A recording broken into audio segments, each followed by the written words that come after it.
The general said only SEALs use that hand signal, then froze when she fired one back.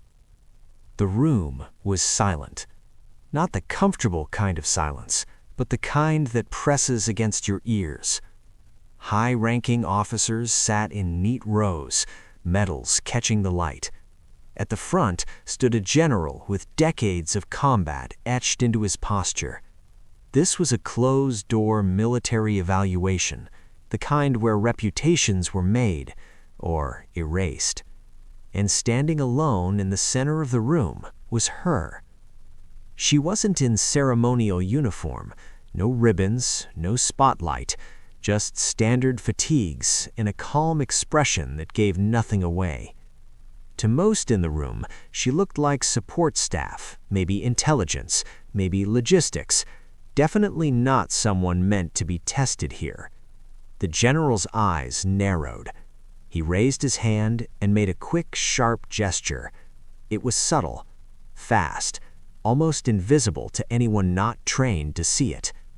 A classified hand signal, one used only by Navy SEALs in live combat zones. A test. The general spoke, his voice firm, almost dismissive. Only SEALs recognize that signal. A few officers exchanged quiet smirks. The message was clear. She wouldn't understand it. But then, something happened. Without hesitation, without confusion, she answered. Her hand moved, not sloppy, not hesitant, but perfect. She fired back the exact countersignal, a response drilled only into operators who had faced real fire, real missions, real loss. The room froze. The general's confident expression collapsed into shock.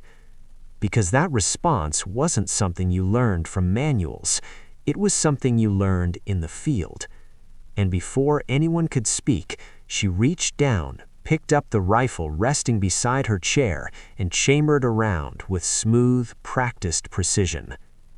That was the moment the general realized this wasn't a mistake, this wasn't a bluff. And whatever role they thought she played, they were very wrong. Here on United War, this is the story of the moment a single hand signal exposed a truth the entire room wasn't ready to face. And this was only the beginning. The general didn't speak right away. His eyes stayed locked on her hands, steady, relaxed, completely unshaken. Those weren't the hands of someone pretending. Those were the hands of someone who had done this before, under pressure, where mistakes meant death. "Where did you learn that signal?" he finally asked. The room leaned in. She didn't answer immediately. Instead, she checked the rifle, magazine seated, safety engaged, then rested it against her leg. Every movement followed muscle memory, not thought, the kind of muscle memory that came from real operations, not simulations. "I learned it overseas," she said calmly, "from people who don't get second chances."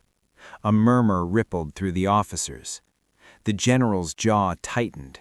He stepped closer, his voice dropping. "That signal is used by Tier 1 units only. No allies, no observers, no exceptions." He raised his hand again, this time a different signal. Faster, more complex, a live combat variation used to signal a silent breach. She didn't blink. Her response came instantly. 2 movements, 1 pause, a final cut of the hand. Perfect execution. Now the room wasn't murmuring anymore. Chairs shifted, notebooks stopped moving. Every officer understood what they were seeing. The general straightened slowly. "Run the scenario," he ordered. A digital combat map lit up on the screen behind them. A simulated urban environment, tight alleys, elevated threats, civilians mixed with hostiles. The kind of scenario that exposed pretenders within seconds.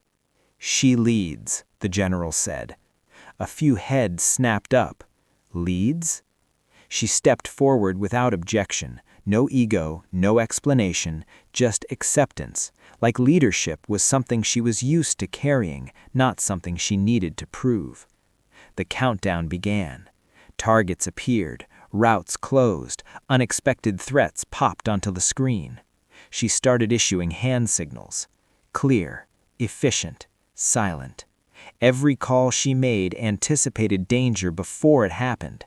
When the system threw in a surprise ambush, she had already rerouted. When a virtual teammate went down, she adjusted the plan in less than a second. The simulation ended. Flawless run.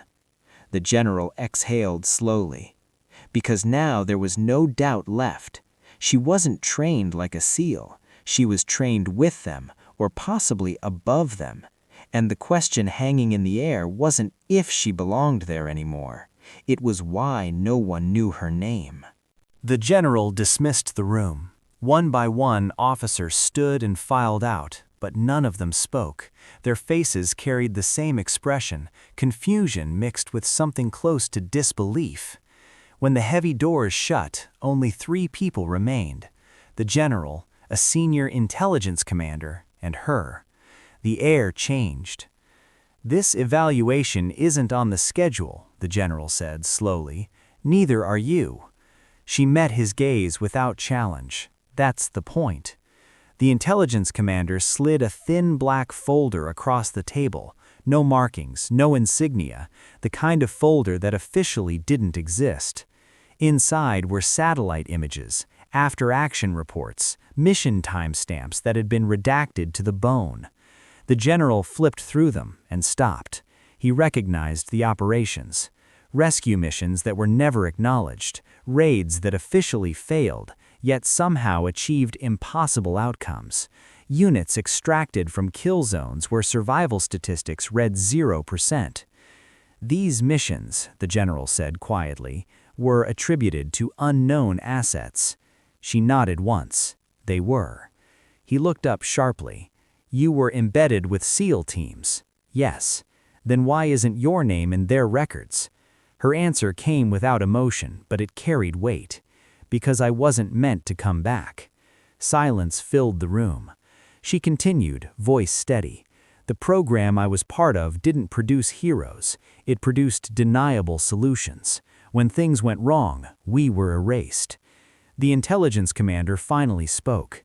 She was assigned to joint operations where conventional forces couldn't operate, off-book, no flags, no recognition. The general leaned back slowly, the realization settling in. "That hand signal," he said, "you didn't just recognize it." She met his eyes. "I created the variation you tested." That was the moment the general truly froze. Decades of command had taught him to read people, but this was different. This wasn't ambition. This wasn't defiance. This was someone who had already given everything and been forgotten for it. "Why come here now?" he asked. She stood. "Because the missions are starting again, and this time they're going to need someone who already knows how to disappear." The general closed the folder. Outside, alarms began to sound, not loud, but urgent. A classified alert had just been triggered. He looked at her, and for the first time, he didn't see a mystery. He saw the only answer. The alert wasn't a drill. A classified breach had been detected, an extraction gone wrong in hostile territory. A joint unit was pinned down, communications degrading by the second. The kind of situation where command rooms went quiet because everyone knew what usually followed: loss. The general stood, already issuing orders. "Prep an intervention team." She stepped forward. "They don't have time." The intelligence commander hesitated. "Air support won't reach them for 40 minutes. She shook her head once. "They'll be dead in 20. The general studied her for a long moment, then made a decision that would never appear in any official record. "Give her the channel." The secure line opened, static, gunfire in the background, broken voices calling out positions that were already compromised. She raised her hand. A single signal. On the screen, the pinned unit reacted instantly, moving without being told why, because they recognized it, because only someone who had been there would use it now. She began directing them, silent hand signals translated into rapid tactical commands. Every move bought them seconds. Seconds turned into minutes. An ambush collapsed. A sniper threat disappeared. An escape route opened where none had existed. 20 minutes later, the feed stabilized. "All units accounted for," came the voice over the line. "Alive." The room exhaled as one. The general removed his cap and set it on the table. "Your name," he said, not as an order, but as respect. She paused, then gave it. The intelligence commander typed, but stopped. The system rejected it. The general closed the terminal. "Some names," he said quietly, "aren't meant for systems." He stood and extended his hand, not a commander's gesture, but a soldier's. "You should have been recognized a long time ago." She shook his hand firmly. "I wasn't looking for recognition." "I know. That's why you deserve it." Later, as she walked down the corridor, SEAL operators stood silently to the side. No salutes, no applause, just nods. They knew. Back in the briefing room, the general looked at the paused frame of the hand signal on the screen. He finally understood the truth.